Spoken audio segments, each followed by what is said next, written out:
दोस्तों ड्रामे की नेक्स्ट एपिसोड में आप सब नाजरीन देखेंगे कि आमिर भी यहाँ पर मीशा के साथ मोहब्बत करने पे आ चुका है। वो भी यहाँ पर मीशा के साथ दिल लगी करने की कोशिश करता है क्योंकि वो भी खूबसूरत लड़कियों को हमेशा से ढूंढता आ रहा है। वो अपनी बीवी से तंग है क्योंकि अपनी बीवी से तो वो सिर्फ और सिर्फ उनकी पैसों और जायदाद की वजह से उनके साथ है। अदरवाइज़ अगर ये पैसे और ऐश व इशरत ना होती तो आमिर कब का अपनी बीवी फौजिया को छोड़ चुका होता। लेकिन फ़िलहाल क्योंकि उनके पास पैसा है, ऐश व इशरत है और उनके साथ बैंक बैलेंस है यानी ख़जाना है, जब तक ये ख़जाना रहेगा आमिर अपनी बीवी फौजिया के साथ रहेगा। जिस दिन फौजिया इस घर से निकली, ज़ावर शाह की ज़िंदगी से निकली, ज़ावर शाह ने अपने घर से उन्हें निकाल दिया, तो उसी दिन आमिर भी अपनी बीवी फौजिया को छोड़ देगा क्योंकि तब तक उनके पास कोई पैसा रुपया नहीं होगा। तो इसीलिए फ़िलहाल आमिर जो अपनी बीवी के साथ है और उसको बर्दाश्त कर रहा है सिर्फ़ और सिर्फ इस वजह से कि उनके पास ख़जाना है, पैसा है, बैंक बैलेंस है और उसी के पैसों पे यह ऐश कर रहा है। तो इसी वजह से वो अपनी बीवी का ग़ुलाम बना हुआ है, लेकिन उसे पसंद तो बिल्कुल भी नहीं है क्योंकि कई बार यहाँ पर आमिर ये कह चुका है कि फौजिया तुम कब मरोगी, तुम्हारे से मेरा कब छुटकारा हासिल होगा।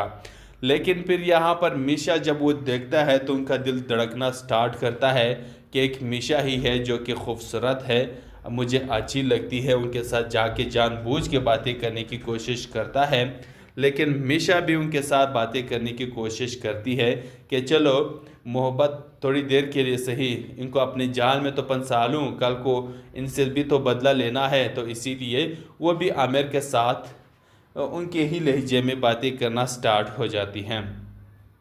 दूसरी तरफ आपने देखा कि जावेद की भी बीवी मर गई जो ज़किया थी, यानी जावेद भी अपनी बीवी से बहुत तंग था। अब चूँकि वो मर चुकी हैं तो जावेद इस मरने की खुशियाँ मनाता है कि चलो ज़किया से जान छूटी, अब ज़किया कब्र में हिसाब देती रही होगी, यानी मैं उनके पैसों पे अब ऐश करूँगा, हर वक्त मुझसे हिसाब लगाई बैठी हुई थी। अब ज़ावर शाह ने ख़ुद अपने हाथों से ज़किया का सारा सब कुछ मेरे और मेरे बेटी का हवाले कर दिया है। अब ज़किया का जो कुछ है वो मेरा है और मैं ऐश करूँगा। और अब उन्होंने जुआ खेलने का भी अब काम स्टार्ट कर दिया है। अब वहाँ पर वो खेलता है, जितना भी ज़किया का बैंक बैलेंस पड़ा है यानी उनकी जो जायदाद वगैरह रह गई है, उन्होंने जावेद ने तमाम तर वहाँ पर उसको हरा देने हैं। फिर ये ज़ीरो पे आ जाएगा, फिर आकर के ज़ावर शाह के पाँव में गिरेगा, गिड़गिड़ाएगा कि मुझे पैसे दो। तो तब तक ज़ावर शाह अपनी इस बहनोई को घर से निकाल देगा क्योंकि अगर माजी में ये कोई गलती वगैरह करता तो ज़ावर शाह को अपनी बहन यानी अपनी बीवी का वास्ता देता कि ज़किया का शोहर हो, ज़किया आपकी बहन है, उनके ही वास्ते आप मुझे माफ़ कर दें या उनके वास्ते आप मुझे पैसे दे दें। लेकिन फ़िलहाल अब ज़किया ही नहीं रही, लेकिन ये सब कुछ तो हारने वाला है। हारने के बाद यहाँ पर ज़किया का वास्ता भी ये तो नहीं दे सकता क्योंकि ज़किया का रिश्ता इनसे ख़त्म हो चुका है। तो फिर यहाँ पर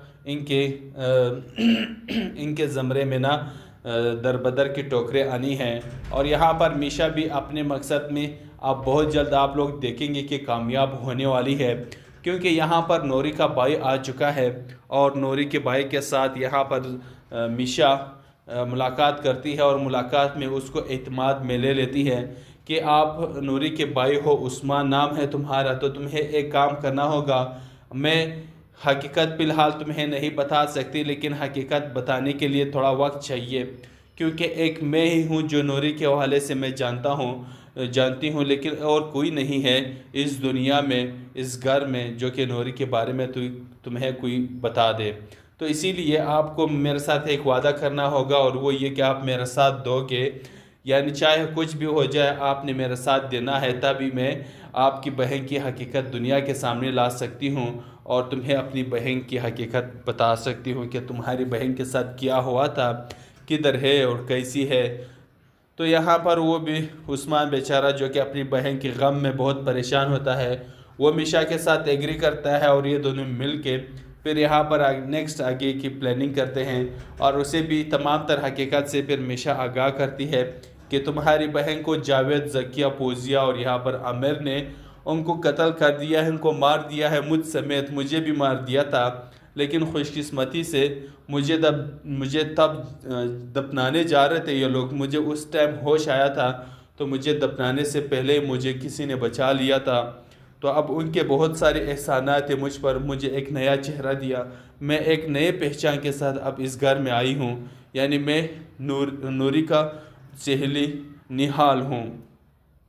निहाल का नाम सुन के, क्योंकि उस्मान निहाल को जानता था तो वो भी यहाँ पर निहाल की हकीकत जान जाता है और उनके साथ एग्री करता है। और फिर नेक्स्ट प्लानिंग करते हैं कि यहाँ पर जो एक रस्से से तो हट चुकी है, लेकिन 3 कसूरवार जिन्होंने नूरी के साथ निहाल के साथ बुरा किया तो वो तो ज़िंदा है, उनको ये प्लान करते हैं कि उनको अब सज़ा देनी है, ज़ौहर शाह की ज़िंदगी से इनको निकाल देने हैं और इनको पुलिस के हवाले कर देने हैं, या फिर इनको उसी तरह ही ख़त्म कर डालने हैं।